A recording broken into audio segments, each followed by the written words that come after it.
Hi guys, welcome back to Women, Wine and Wisdom. I'm Jimmy. I'm Naomi. And today we're going to be talking about pretty privilege, soft life and maintenance costs. Yes, we are. But obviously, you know, Nay's going to do the introduction to the wine. So today we're going to be drinking a alcohol-free white wine, Sauvignon Blanc from McGeegan's. So I'm just going to give you a little show of the wine.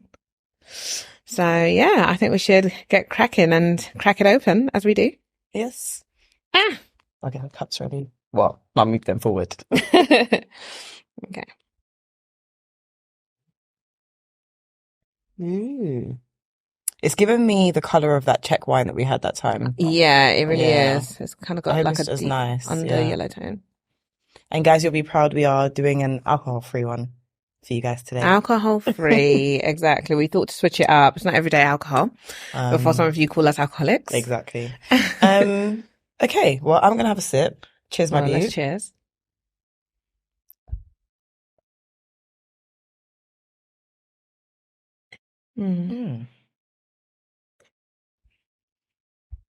Yeah, interesting. Yeah. Okay, pretty privilege. Yes, let's dive in. What does it mean? Well, I was just about to ask you. What do you think pretty privilege means? What does it mean to you? Pretty privilege, I mean, to me, is preferential treatment because you are attractive. That's literally, I mean, for me personally, that's the definition. What do you think? I guess there's two ways to there's two ways to break it down. You've got the pretty aspect, which is being attractive or what is deemed as attractive to people in society. Yeah. And then you've got your privilege aspect, which is what you gain from being in that kind of space. Yeah. So the breakdown of the two words. Yeah, I agree. There are people that are, it's not necessarily the standard, because sometimes you see people and it's not a beauty standard, but they're just attractive.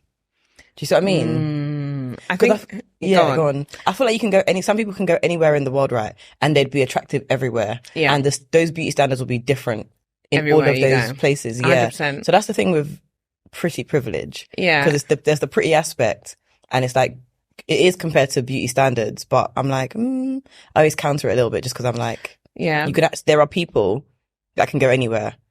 And they'll be pretty in all of those places. And there are some people that will just be pretty in one cultural place, maybe. Yeah, 100%. Like, what is deemed as pretty? You know, what is... Yeah.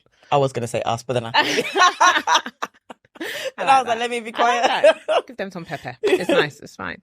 And yeah, like, what is pretty? Like you say, in different cultural backgrounds, pretty could be women with big lips. Big hips, you know, in different parts of the world, it can be women with small lips and a smaller waist. So it varies in different parts of the world, as you say. And it changes every, God knows how many years. Do you know what I mean? Because before it was like slim, tall. Big boobs. Yeah. Do you remember that era? Yeah. And then it was the BBL era. Yeah. And then now I think we're going back into a midway between, I want to say 90s R&B and skinny BBL. Yeah. Somewhere in between there. Yeah, somewhere in between there. What are your thoughts about people who want to change themselves to fit in with societal standards? So doing things like the BBLs and... It's a difficult one, that question, because I feel like we always talk about, you know, women being confident in how they look and what they do. I feel like there are some people that may never be confident without getting these treatments, but I don't think it needs to be compared to a beauty standard. That's the only thing. So I'm like, if you're going to do something, do it for your own personal self, as opposed to, because this has changed now. Like Kim Kardashian, for example, she's changed through the eras of whatever body type. I feel like if your body type is tall and slim, work on it to be tall and slim, as opposed to getting something to make you fit into something else that you're not. Authenticity is always going to be the way for me. I think the more authentic you can be, the better for you personally and for me. So you know, one thing that men always say, they always say that women are harder on women than men are. But to be honest, men kind of set the beauty standards. Yeah. That's the funny thing. So it's interesting because women are hard on women, but men do set the beauty standards and we tend to follow suit. Yeah. That's the thing. Who do you think sets it? Interesting one. I think the media. I think the media puts out what beauty looks like and what beauty should be. Yeah. So, you know, it'll be people on the cover of magazines. It'll be the people who are kind of like on the front runners of social media. So like the Kim Kardashians, for example. Yeah. I feel like the media dictates who is deemed as the beauty standards and what people should aspire to look like, because these are the people that we are giving the most attention to. These are the people that we are giving the most endorsement to.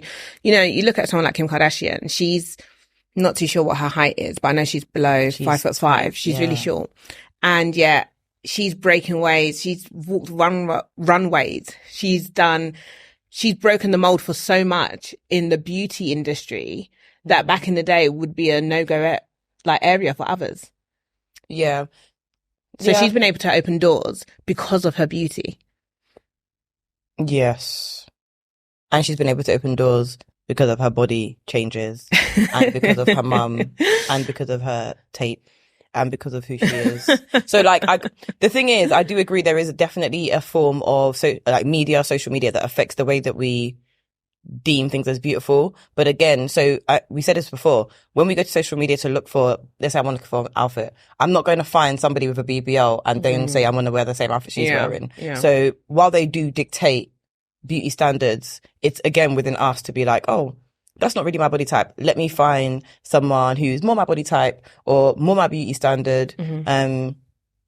So we can kind of like not necessarily have something to aspire to, but have someone to kind of help us find our authenticity. That's the one I'm looking for. As opposed to Kim Kardashian looks like this, I must have 100%. BBL.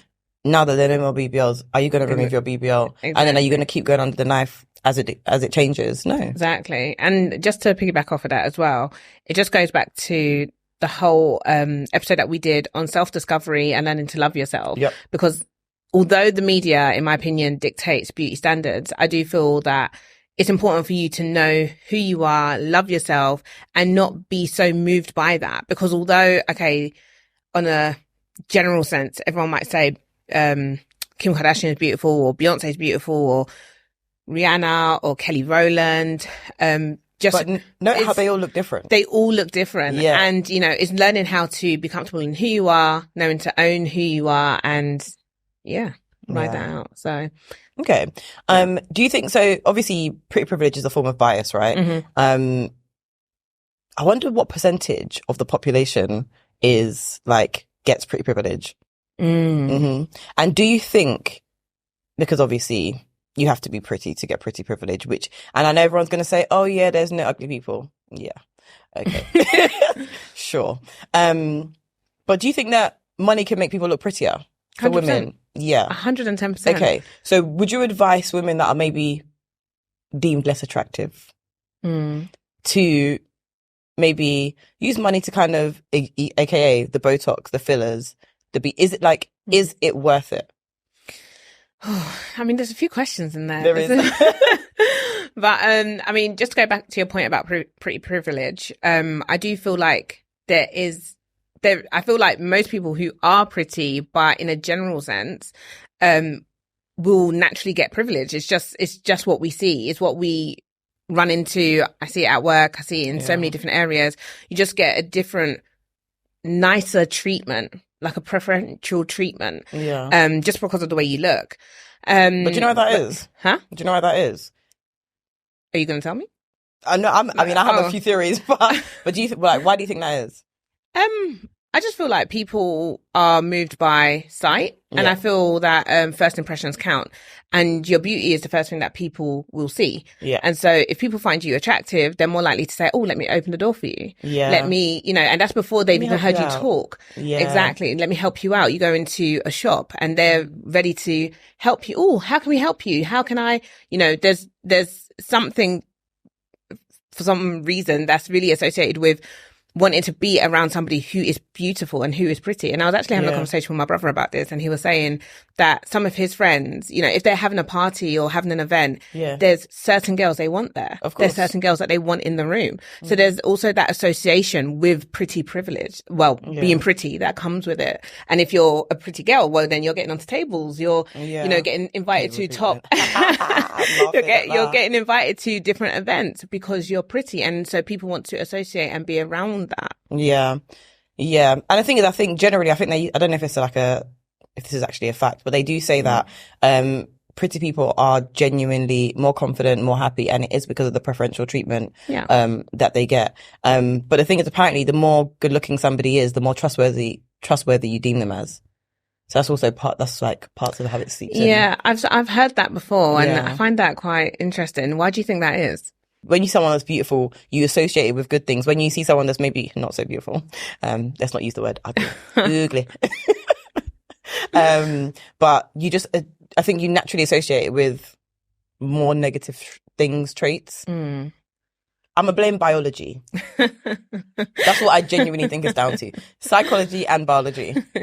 But going back to your point about whether or not it's worth doing a fix up if you know that you maybe have the potential, because I think everyone has the potential. That's not true, but you don't think so? Yes, definitely. I don't know why we always do this. Oh my God. And it's like, oh yeah, everybody's beautiful. Everybody is beautiful in the eye of the beholder. Oh my God.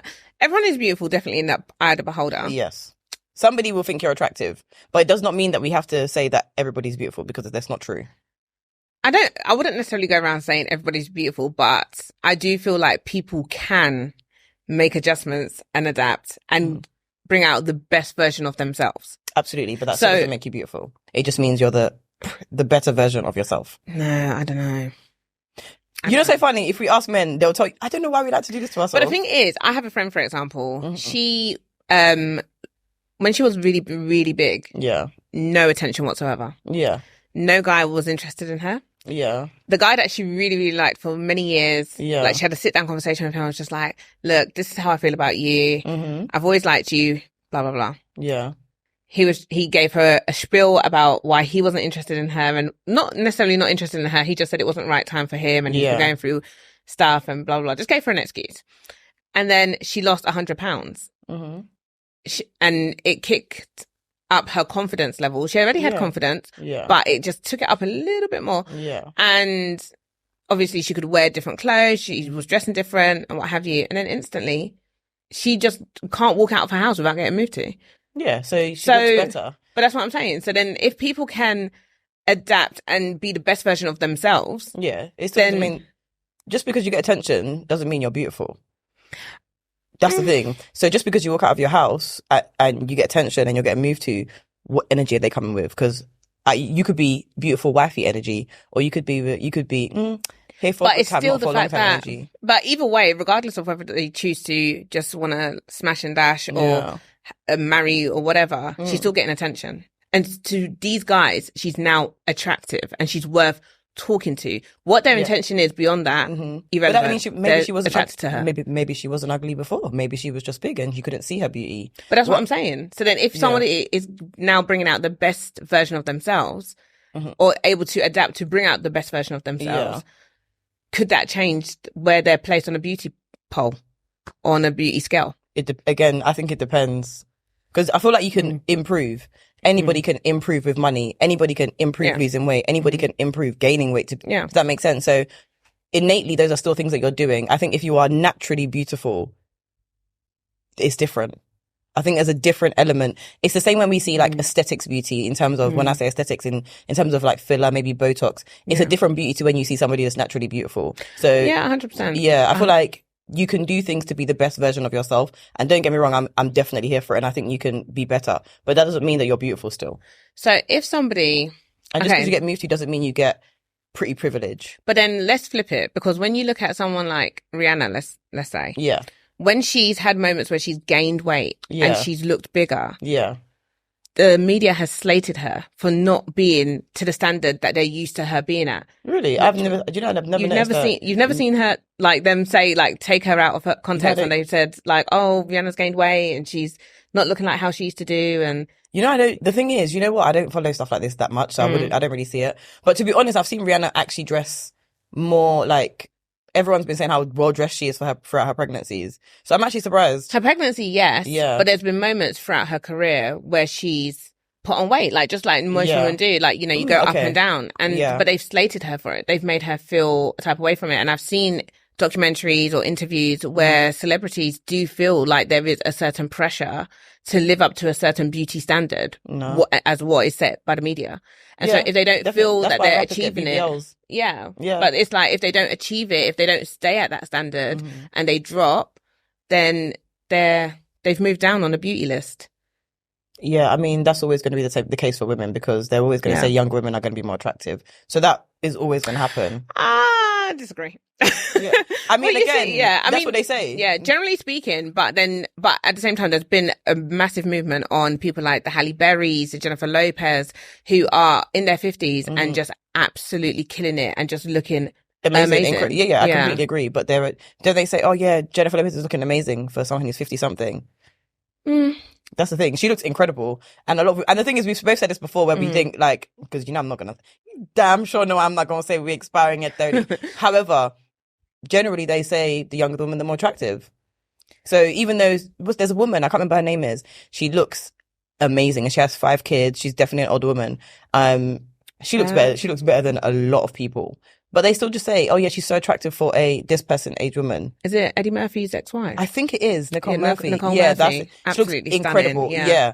But at the end of it, she's still just someone at this age is compared to an age bracket thing.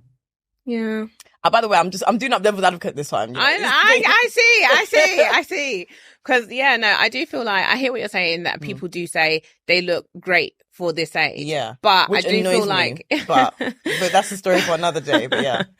But as we know, as you get older, your body does start to change, especially as a female. And so pregnancy changes your bodies as well. Yeah. I was literally having a conversation with my friend last night. Yeah. Same. About pregnancies and how it changes your bodies. Yeah. So as a woman, I feel like we just go through so many stages. So we're going to have to be, again, authenticity, being comfortable in yourself, because otherwise the media will make you crazy.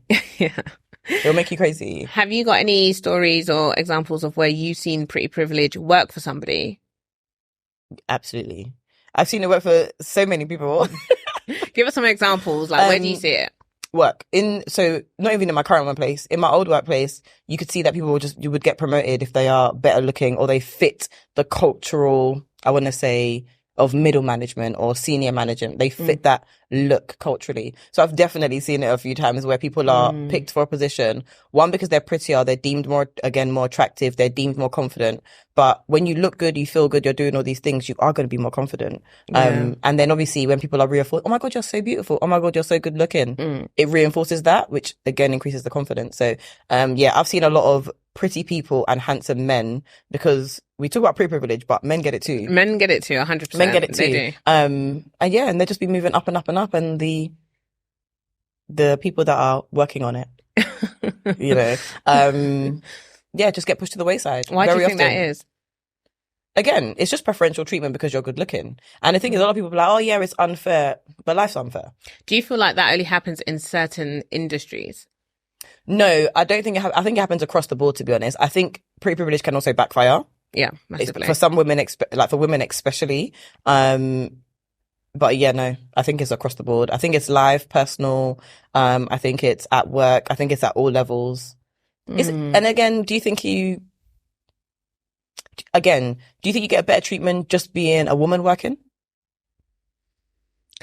I think it depends what industry you're looking at. Okay, go on. Because I work in property construction industry, and I have a friend who's an architect, and it backfired for her because she's a beautiful woman, and she's had issues where, she's like project lead on a project, walking into rooms with men, and they're saying, oh, can you make us a tea? Can you make us a coffee? Yeah. Because she's a female, and so they don't feel like she deserves to be in the room. Yeah. And it's not the first time I've heard that in that kind of industry. Yeah. And so she didn't get a lot of respect from the men because they didn't want to feel like they were answering to a female, even though she's it's interesting, stunning. Isn't it? Because I think in property, it may be just that aspect, because for example, like Setting Sunset, all the estate agents are women. But that's the thing. It's different in because, role, innit? it's different in role, because ultimately, yes, like when you're selling a property, you want something nice to look at while you're looking at your nice house.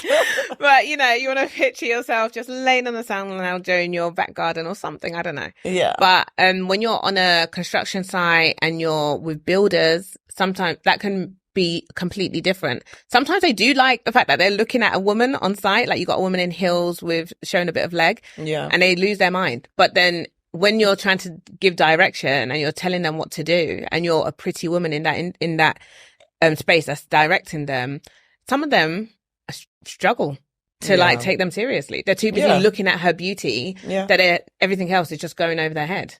Yeah. I don't know. Is pretty privilege a good or bad thing? I think it depends how it's being used, and I think in what area it's being used in. Yeah. So I think it depends. Okay, so because obviously, I mean, I personally think it's a good thing. But again, I mean, obviously, like I said, there are obviously instances where it doesn't work. Yeah, it can massively backfire, because ultimately, whilst it can be a good thing and it can open so many doors for you and it can take you to different levels and experience and explore different things, it can also backfire in the sense that people don't see you more than what you look like. And so there's times where people do not respect what you have to offer, what you have to say. Your opinion in the room is overlooked sometimes. Sometimes it's overlooked, sometimes it's not. But I have seen it where it has been overlooked. So I know for a fact that it can be overlooked. Like, even like I've worked with somebody who, again, very beautiful woman. She got promoted to being head of a department. But she wasn't really capable of driving the team. And although it opened the opportunity for her to get to that level, she can't carry the team. She can't carry the role and responsibility. Yeah, the thing with that, okay, so I hear that and I can see how that can happen. The thing is, I feel like as women, sometimes we need to be trained to do better in certain rooms. Being pretty can only get you so far. You need to be multifaceted.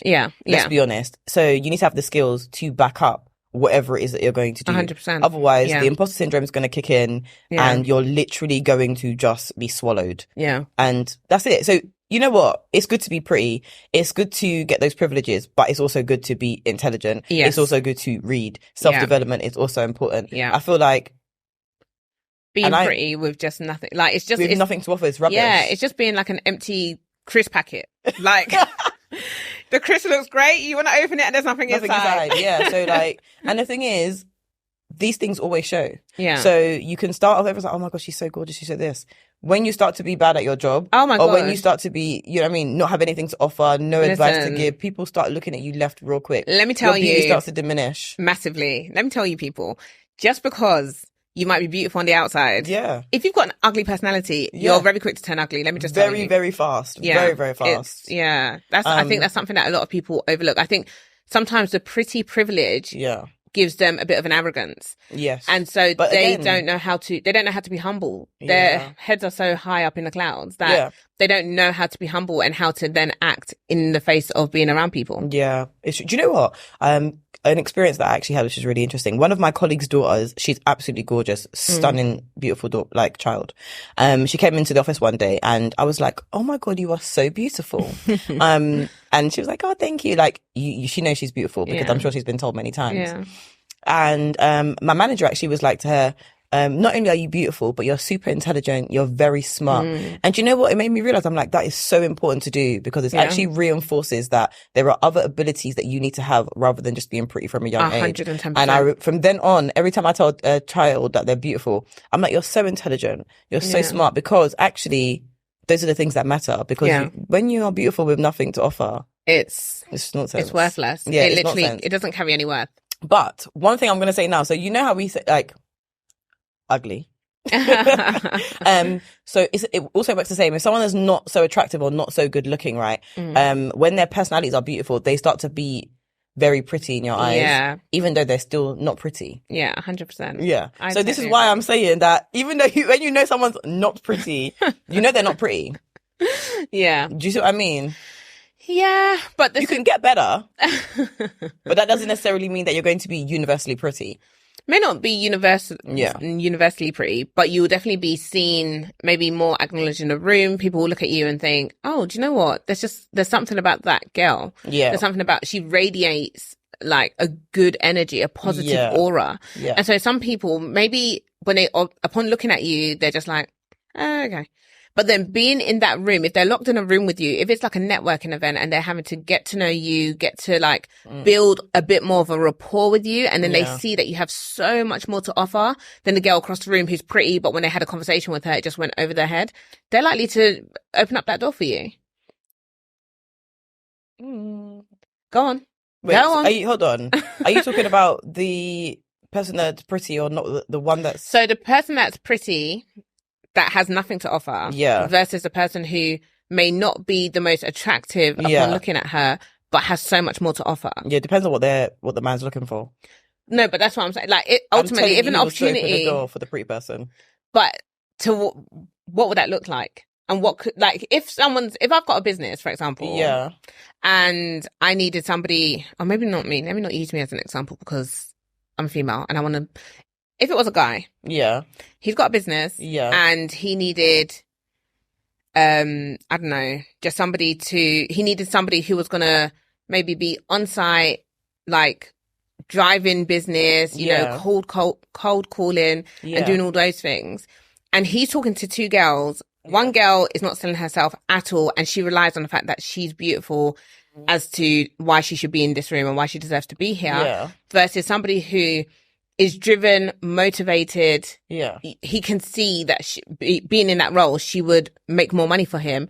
I'm pretty sure he would probably turn to he would pick the woman that's going to do the job for him potentially better. But it depends on what he wants to get done. So in this case, he's a businessman. This is not pleasure. This is business. So business wise, you fit the job description. You know how it's like, oh yeah, this person didn't get the job because they're a nice person, but they was a nice person. You're a nice person, but that doesn't mean you meet the job description. This woman's a beautiful person, but you don't currently meet his job description. But if it was to date now, I'm telling you now, he would pick the pretty woman. Oh no, of course. Oh no, in a dating sense. Yeah. Like, so it depends, men are moved by sight. That's a no-brainer. So it just depends on, I think, what the achievement of that point in time is. Because again, I don't know if you see, is his name Jay Waller on TikTok, right? He was saying that he has all men on his construction site or something along those lines. However, the only manager is a female, and he's like, she's gorgeous. So because when all the men are going around with their macho energy, she's like, oh, papi, some Spanish lines to him, right? And apparently he crumbles. All the men crumble. I genuinely feel like it depends on what you want to get from that role. However, it's better to be pretty and to be multifaceted, have other things about 100%. You, because then that way you will 9 times out of 10 get picked to the pretty woman who's an airhead and the not so attractive person who has all the skills. Yeah. No, I agree. It's a difficult one. And I also feel like that's why we, in that era of our soft life this, maintenance cost this, because people are starting to realize that pretty privilege is actually a thing. It benefits you in your personal life, your working life, and they're investing more in what they look like as opposed to what they can offer. Why do you think that is? Because we'd be shouting self-development books every day. How many of you are reading? I think what probably a lot of women end up realizing is as they get older that guys do just want an attractive woman. Yeah. And obviously whatever is attractive to one man is not necessarily attractive to another man. But I think a lot of women just realize, like, trying to compete with that masculine energy within their part, it's not what a lot of men are looking for. They don't care for that. No. A lot more men are likely to say, oh, look, I'm dating this girl. Look at this girl that I'm dating. And so that is what drives them more. And I think more women are starting to realize that being a self-made independent woman is not necessarily going to guarantee you. It's not going to guaranteely give you the man that you want. Yeah. What do you feel about self-care? Like, why do you feel like because again, in the last couple of years, there's been such a push towards self-care. Why do you think that is? And do you think this whole pretty privilege era and costing thing has anything to do with it, or no? A bit of both. I think the whole self-care thing and soft life for a lot of women, from what I'm seeing, has really stemmed from the fact that a lot of women have seen their mothers work so hard, have seen that maybe in their earlier lives they were working so hard, and they realized, who am I competing with? Thank you. Who am I competing with? Why am I still driving this? Why am I still pushing forward for all of this? Because ultimately, when I meet my husband, depending on the dynamics of your relationship, depending on what you agree with your husband, in some instances, some women just feel when we get married, all of this that I've built up is probably not going to actually amount to anything. So why am I pushing so hard to strive to be this top career woman and top this and top that, and just giving off a lot of masculine energy. So I think a lot of people... we're actually, sorry to cut you off, we're actually going to be talking about this, so you'll hear it in one of our episodes, Can Women Have It All? Yes. So definitely listen to that too. But so I think a lot of women are just reverse engineering it and just saying, well, rather than me trying to be more masculine in my approach to life, how about I'll go back to trying to be a more softer, feminine woman? Yeah. And I think that's what we're seeing more of in this day and age. Women are just taking better care of themselves and, you know, just being more feminine. And I'm here for it, ladies. I'm so here for it. Live your life, enjoy yourself, try to be more feminine. Because why? Why stress? Why stress? Yeah, so I do think though, the whole soft life thing definitely has come from that image where the feminine, soft life woman who worries less, who doesn't work as much, actually has more to win, it from society. Also, you know how we was talking about like men just like literally 5 minutes ago, and who they kind of pick. Because we always say that we don't think men end up with who they love, right? Mm-hmm. And I had this debate the other day, and I said it was cheeky, but I feel like men will be like, oh yeah, she's so good looking, and then you see their wife, and you're like, oh, interesting. Do you find that quite often? I have seen that in quite a few instances. Yeah. I'm just like, oh, okay. All them standards you were talking about earlier. This is who you ended up with. How interesting. Yeah. Yeah. 100%. No shade. Anyways, and maintenance costs, like they're outrageous, by the way. Are yours a lot, like monthly? Do you know what? They do add up. They do add up. Let me tell you. Let me just take a minute. Ladies, put your hands up in the air if you feel, if you're on my same wavelength when I say getting your nails done, doing your eyebrows, doing your wax, doing your hair, laser, doing your laser, makeup, feet please done. Tell me, is it just me who feels like this is just a tedious job? It's tedious. I like the end result. I'm not talking about I love the end result, but it is so long. It is. Do you know what? Shout out to my girlies that wear makeup every day. Listen, shout out to them, because I just could not. It's a real job. Like, it's a job. Yeah, it's actually a job. It's actually a job. Like sitting there having your nails done, like your hands are just out of action for like a good 45 minutes. You're just like, you want to itch your head the same day, and I'm like, like so long. You got to do Shout out to my nail tech though, because she's amazing. You got to do, as a woman, you have to do a lot of maintenance costs, and you have to do them on a regular basis. It's not like you do it once in a while. You have to do it regularly. And I feel like with men, they're quite lucky. They just have it's just a trim. Yeah. Okay. Cool. Now, because we obviously just talked about, we listed basically all the things that we do. Why do we do them? To maintain ourselves. Why do we feel like it's important? Because some people don't get waxes, don't do their eyebrows, they don't do their hair, don't do their makeup, they don't mind. So my question is, because a lot of women are moving towards this, my makeup needs to be done, my hair needs to be laid, all of this. Why are we moving towards this? I feel like for a lot of women, why are they moving towards more natural or keeping up with the maintenance? No, keeping up with the maintenance and things like that. I feel like for a lot of women, it's part of soft life. And I think it's part of that whole femininity. Yeah. And I feel like a lot of women, if they want to stay in their feminine energy, they want to do things that are feminine, kind of, driven to that kind of side of things.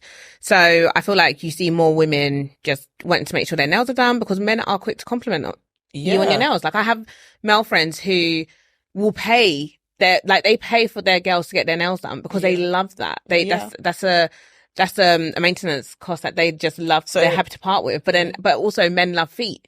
It's a big thing. Like, there's so many girls on OnlyFans who are just advertising their feet because men love it. There's a massive fetish with it. Mm-hmm. And so if you now don't keep your feet. This is why I just laugh, because I'm like, at the end of Pretty Privilege, does it always go back to men? Because in our whole conversation, we've literally spoken about men. What men like, in every single part of the conversation. Not once have either of us, we probably have said it's about us, which we always say, and it actually is. But it's so funny how the standards, we say, but men like, and then we say the media. I feel like it's almost like a battle between men and media. But who run the media? Men. Yeah. So I feel like it goes part and parcel. I feel like it goes hand in hand. Like, you see most of the biggest fashion companies, fashion brands are run by men. They dictate it. And I was look at all of us following suits like sheep. But it's like, it's all different sides of beauty, because, you know, you have beauty where, you know, wearing an afro and being in your natural hair, that is beautiful. Like, Okay. and do you know what I mean? So like, some people, to them, that's it. Like, they love that, they own it, and and that's why beauty lies in the eyes of the beholder. Because 100%. sometimes I can see a woman in afro and think, you look amazing. Amazing. And then Like, sometimes I see a woman in killing it. afro, I'm like, where was your afro comb? Oh dear. Why? Do you see what I mean? Do you mean why? No, I'm just saying. Why? So On a Sunday. Oh dear. No, because I have to, do you know what? I have to play fair game, because you know I like to be on the side of reality. So it's like, sometimes and this is the why I say pretty privilege, even though can be biased, there is a universal pretty. So we might think this person with an afro is pretty, whereas in schools, some people are saying they can't come to school with their afros. No, 100%. So it's interesting. But it's forever changing. It's forever evolving, because, you know, at one point, like, having, you know, and this is on a general sense, like, growing up, people with ginger hair weren't seen as attractive. They weren't seen as the front runners. But then now it's like they're promoting that. They're pushing things. Yeah, they're because pushing it's unique. It's authentic. Exactly. It's them. Exactly. And so, yeah.